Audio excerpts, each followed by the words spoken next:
Today's video, we're going to be checking out the Diamond Select Pulp Fiction Butch Coolidge.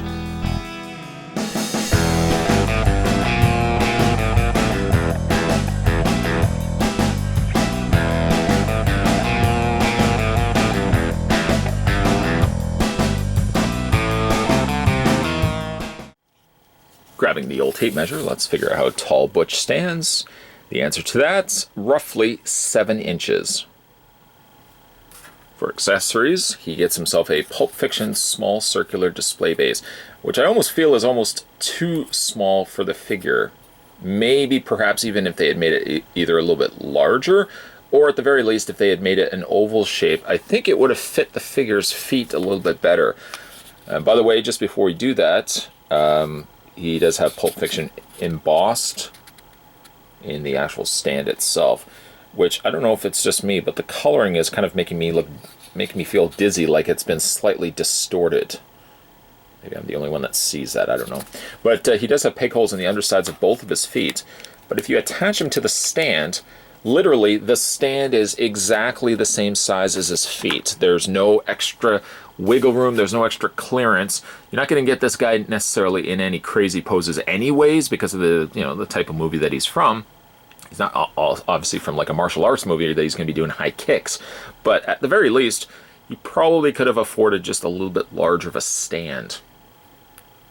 Actually, you know what? We'll keep that on for the time being. He also does come included with a katana, which has been painted in a gunmetal silver on the blade. And then on the actual hilt, the hilt is painted in both black and gold.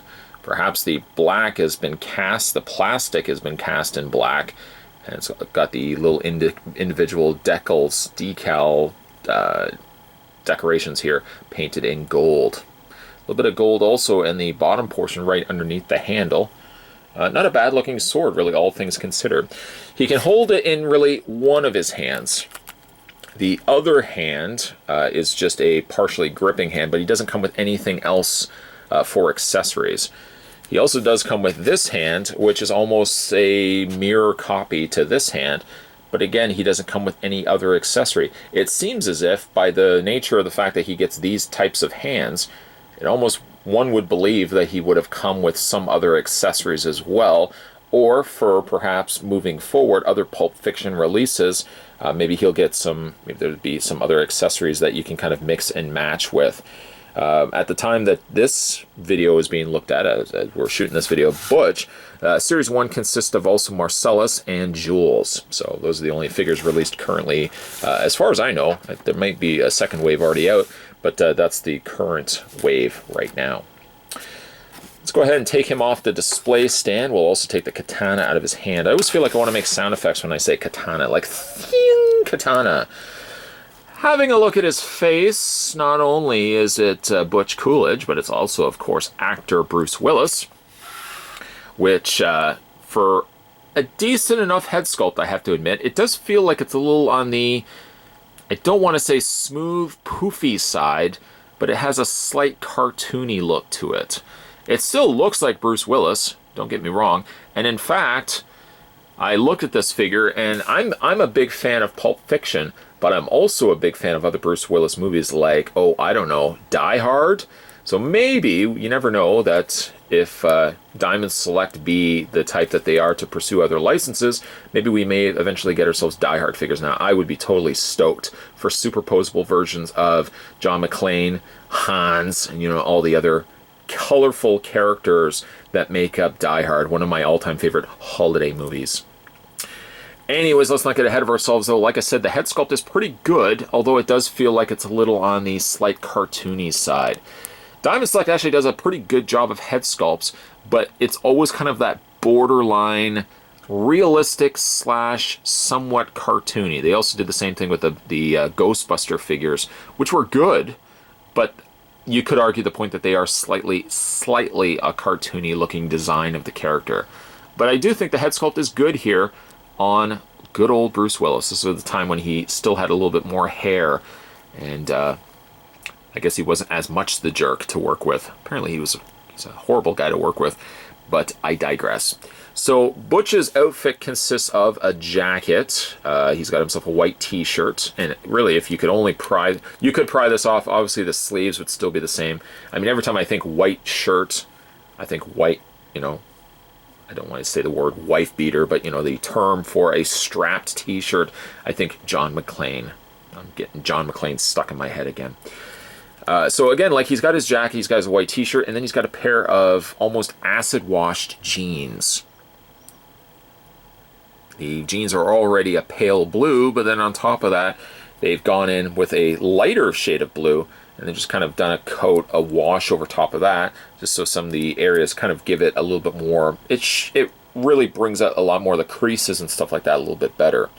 And it gives it that sense that it's like an older, I mean, looking at the figure, it feels like an older figure. A lot of that has something to do with the way that they painted not only the torso with the darker shades added, but also the lighter shades added to the pants. And then rounding out the rest of it, he's got a pair of sneakers, which get like almost, I want to say the word caramel as the way to describe this. Probably not the best color, but it's almost like a caramel sort of brown that they've just dirtied up the sneakers so that they don't look pristine and white. The legs do feel a little on the chunky side, but all around, I mean, being that he does have the jacket on and he does have a baggier pair of pants, it does make the figure look and feel like a little on the heftier side, which I know is not necessarily the case. Posability on this guy, his head rotates left and right. You can rotate it all the way around as well, but that would kill him. I mean, obviously he doesn't fare well in the movie anyways, but arms hinge outward, full rotation all the way around. He's got the bend in the elbow, a rotation in the forearm, and he also has a rotation in the hand. Waist swivels, as well as not quite a hinge up and down, but fear not, his legs go forward and back. He's also got the split on the legs, swivel on the kind of 3/4 cut of the thigh. He's got a double hinge on the knee, and he's also got a hinge in the foot. Might I also add too, all the joints on this guy are extremely stiff. Negative? Not at all. I would much rather take a figure that's got stiffer joints, legs and arms, than a figure that's extremely loose, and when you do this, his legs just all over the place. That not be the case here with Butch Coolidge, although all around, not a bad looking figure. Personally, I commend a company like Diamond Select for going back to a movie franchise many years ago and give us now figures for. A lot of times companies will feel safer, I think, by going with a current movie because they know that the figures are going to sell. With Pulp Fiction, for example, it's got a good, strong fan base that I think a lot of people are still going to want to go back and pick these up, even though the movie itself is considerably old. Butch Coolidge, I think, turned out to be a pretty good figure. He's very, very minimal on the accessories. He doesn't really have a whole lot of accessories other than an interchangeable hand, and he's got himself the katana. The display base could have been a little bit larger because I feel it's just enough to fit both his feet and really nothing else. The head sculpt is good on him, and it looks a pretty good likeness of Bruce Willis, and maybe this may lead itself, I don't know, eventually into the realm of Die Hard figures. I would so love Diamond Select to release Die Hard figures. Maybe that might be the case one time down the road, but in the meantime we can appreciate the pretty good sculpt and likeness that they did to this particular figure, as today we were having a look at the Diamond Select Pulp Fiction Butch Coolidge. If you guys haven't had a chance to hit that little subscribe button yet, make sure you do so. Certainly more videos will be coming your way. We're going to also have a look at the other two figures, both Marcellus and Jules from the Pulp Fiction line, so stay tuned for those videos. Thanks for watching, guys. I'll see you next time.